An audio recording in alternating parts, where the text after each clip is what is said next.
Vamos a analizar ahora un circuito en el dominio de Laplace.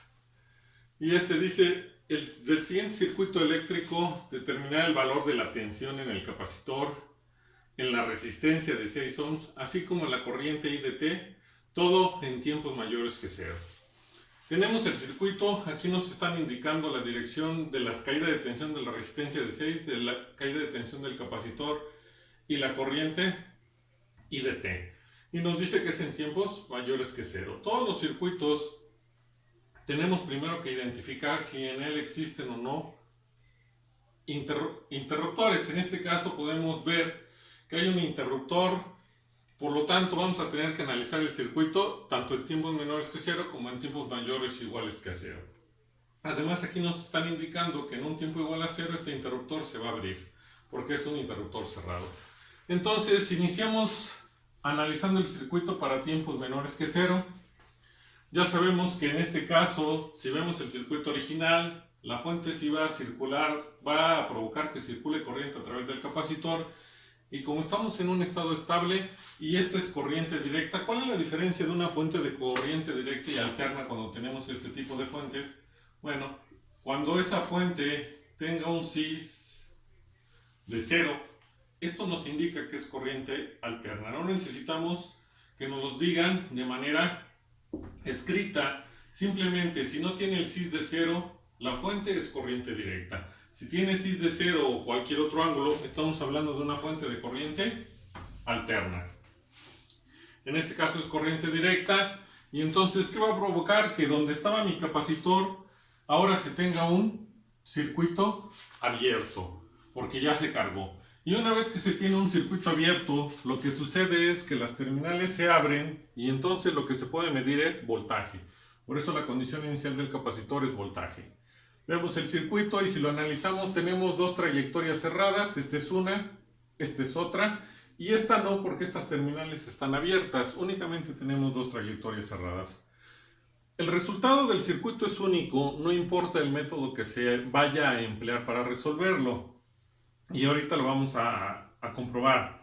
Primero, vamos a analizarlo a través de tres métodos. El método con el cual vamos a iniciar es el método de mallas. Entonces, ¿qué se tiene que hacer inicialmente? Al circuito que tenemos para resolver, ya identificamos que solo hay dos trayectorias cerradas, por lo tanto hay dos mallas. Hay que darle dirección a estas corrientes de mallas y quedamos que se va a dar el sentido convencional de la corriente y siempre es partiendo del polo positivo del signo más de la fuente y llegando al polo negativo del signo menos de la fuente. Por eso la trayectoria de la malla 1 es esta, que es en la dirección de las manecillas del reloj. Para la malla 2 respetamos ese mismo sentido porque se va a conservar en todos. La dirección de la caída de tensión del capacitor, había yo mencionado que no es arbitraria, está determinada por la fuente. ¿Y cómo lo hacemos? Si seguimos las trayectorias, empezando por el positivo, decimos que la corriente sale de esa terminal, de ese polo y va a llegar. Ahora aquí el detalle es que llega a este punto y en este punto la corriente se va a dividir en dos. Una corriente que va hacia abajo y una corriente que sale hacia la derecha. De nuevo tenemos otro punto donde la corriente se va a dividir. Si esto estuviera cerrado, es decir, cuando tenemos el circuito con el capacitor, la corriente va hacia acá y la corriente hubiera seguido toda esta trayectoria para poderse unir y volver a salir la corriente y llegar al signo negativo. Quiere decir que la dirección que lleva la corriente cuando el capacitor todavía no se carga y apenas se va a cargar es esta que está aquí. Y como lo queremos en el capacitor, que en este caso está en forma vertical, esta es la dirección que debe de llevar la caída de tensión del capacitor para su condición inicial. No lo estamos eligiendo arbitrariamente, sino en función de la corriente que nos proporciona la fuente del circuito. Una vez que determinamos esa dirección, continuamos con el proceso para obtener la condición inicial del capacitor. Entonces, ya sabemos por qué se dio esta dirección a la condición inicial del capacitor. Tenemos dos mallas. Y una vez que aplicamos o ya decidimos aplicar el método de mallas, recuerden que el método de mallas solo sirve para determinar la corriente de malla de un circuito. Y al determinar la corriente de malla de un circuito, determinamos la corriente de todos los elementos de esa malla. Y entonces, como me están pidiendo el voltaje entre estos dos puntos, recuerden que esta flecha me dice, inicias en esta terminal y debes terminar en esta terminal. Entonces, si yo hago el recorrido para saber cuál es la dirección de mi caída de tensión, pues entonces se estaría empezando en esta terminal, va en esta dirección, llegando aquí va a ir hacia abajo y llegando aquí se va hacia la derecha para terminar en esta terminal. Entonces, ese es el recorrido de la caída de tensión a través del circuito. ¿Por qué no lo hago aquí? Porque no hay nada, tengo que pasar a través del circuito. Y si observo, necesito el voltaje en la resistencia de 14. ¿Por qué no voy a calcular el voltaje en la resistencia de 6 para la condición inicial? Porque la resistencia de 6 quedó en una trayectoria donde hay un circuito abierto. Y la corriente no circula por trayectorias abiertas, solo lo hace por trayectorias cerradas. ¿Qué implica esto?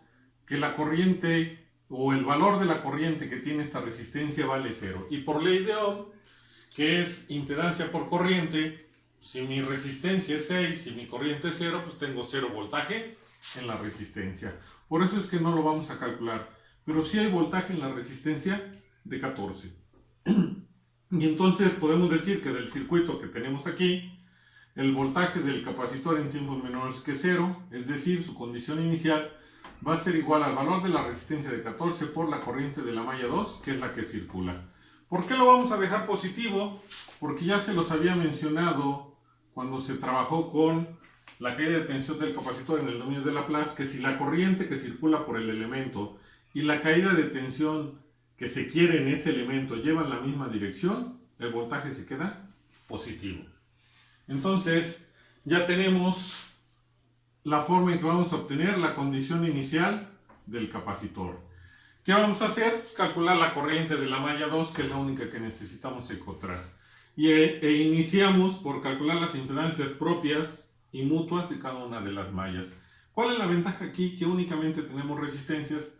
Por lo tanto, no nos vamos a preocupar por la parte que implica los acoplamientos de las ecuaciones canónicas para obtener las impedancias propias y mutuas de mallas. Única y exclusivamente nos vamos a abocar a la parte que nos dice que para conocer la impedancia propia de una malla, primero se debe de hacer la suma de todos los elementos pasivos que forman parte de la malla.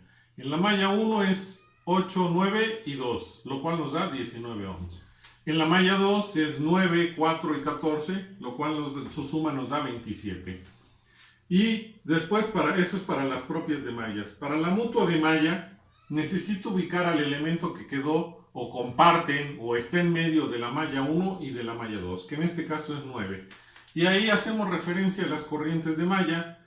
Y si observamos, la corriente de la malla 1, cuando circula a través de los elementos, para el elemento de 9 ohms lo hace hacia abajo, en una dirección hacia abajo, mientras que la corriente de la malla 2, cuando circula por la resistencia de 9, lo hace en una dirección hacia arriba. Como son direcciones contrarias en el elemento que está en medio de la malla, las que llevan las corrientes de las mallas, ese elemento lo vamos a considerar, o esa impedancia mutua entre mallas, la vamos a considerar negativa. Ahora se van a escribir las ecuaciones de malla, que en este caso son 2 por tener 2 mallas. Tenemos que es el valor de la impedancia propia de la malla 1 por la corriente de la malla 1, más el valor de la impedancia mutua entre la malla 1 y 2, que como es negativo, pues va a ser menos 9 por la corriente de la malla 2, y la vamos a igualar a fuentes de voltaje. ¿Por qué? Porque aquí tenemos impedancia por corriente, y si recuerdan la ley de Ohm, cada vez que se multiplica una impedancia por una corriente, obtenemos voltaje. No la podemos igualar a corriente sino a voltaje. ¿Qué hacemos? Primero ubicamos si en la malla 1 hay una fuente. En este caso efectivamente hay una fuente. Segundo, si esa fuente es de voltaje, igualamos al valor de la fuente. Si fuera de corriente tendríamos que escribir voltaje de la fuente de corriente, porque no tenemos voltaje de una fuente de corriente, sino corriente. Y esto se debe de igualar a voltaje. ¿Por qué queda positivo de este lado? Siempre que la dirección vaya de más a menos cuando se tiene una fuente, el valor de la fuente del lado derecho de mi expresión de la ecuación de malla siempre va a ser positivo.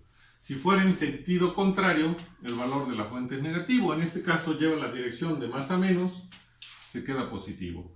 Para la ecuación de la malla 2 tenemos que es el valor de la impedancia mutua entre la malla 1 y 2, que ya sabemos que es menos 9, por la corriente de la malla 1, más el valor de la impedancia propia de la malla 2, que es 27, por la corriente de la malla 2, va a ser igual a 0. ¿Por qué?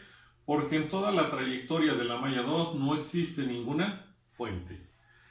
Calculamos a la corriente de la malla 2 a través de determinantes. Tenemos el determinante para el valor de J2 y el determinante de las impedancias. Hacemos las operaciones respectivas y nos va a dar 0.83333 amperes. Detalle, vamos a hacer los cálculos con 5 decimales. ¿Por qué? Porque siempre ustedes se quejan que a veces no se parece. Si aquí me hubiera dado .83 y alguien le hubiera dado .89, estaría correcto el valor. Esos decimales que se pierden a través de las operaciones, muchas veces en el segundo término a partir del decimal, es decir, en el valor de las centésimas, no se aprecia, se parece que es un cambio muy brusco, pero lo que nos interesa es que el .8 o el 8 no se mueva. Cuando el 8 se mueva hacia arriba o hacia abajo en promedio de una unidad, entonces sí tenemos problemas con el resultado. Pero si el 8 se mantiene y se mueve, es decir, si las décimas se mantienen y se mueven las centésimas, el resultado es aceptable. Pero para que no tengamos problemas, vamos a usar 5 decimales y al final el resultado, ya que se obtenga, únicamente vamos a usar 2 decimales para trabajar. Ya sabemos que el resultado se va a mantener. La diferencia que pudiera ocurrir es por la cantidad de decimales que se usen. Y entonces lo que vamos a obtener es que el voltaje del capacitor, que ya se había definido como el valor de la resistencia de 14 por el valor de la corriente en la malla 2 y ya se obtuvo, se hace la operación y tenemos que el voltaje en el capacitor es igual a 11.66 volts. Y esa es la condición inicial del capacitor. Como ya obtuvimos la condición inicial del capacitor, ya no tendríamos que trabajar el circuito en tiempos menores que 0. Tendríamos que iniciar el proceso para analizar el circuito en tiempos mayores o iguales que 0. Pero en este caso, como mencioné al inicio que lo íbamos a hacer a través de 3 métodos, entonces este es el primer método, utilizando el método de mallas y ley de Ohm para obtener el voltaje o la condición inicial del capacitor. Vamos a hacer otros 2 métodos que son los que nos permite el circuito para resolverlo. Y por este método ya estaría terminado.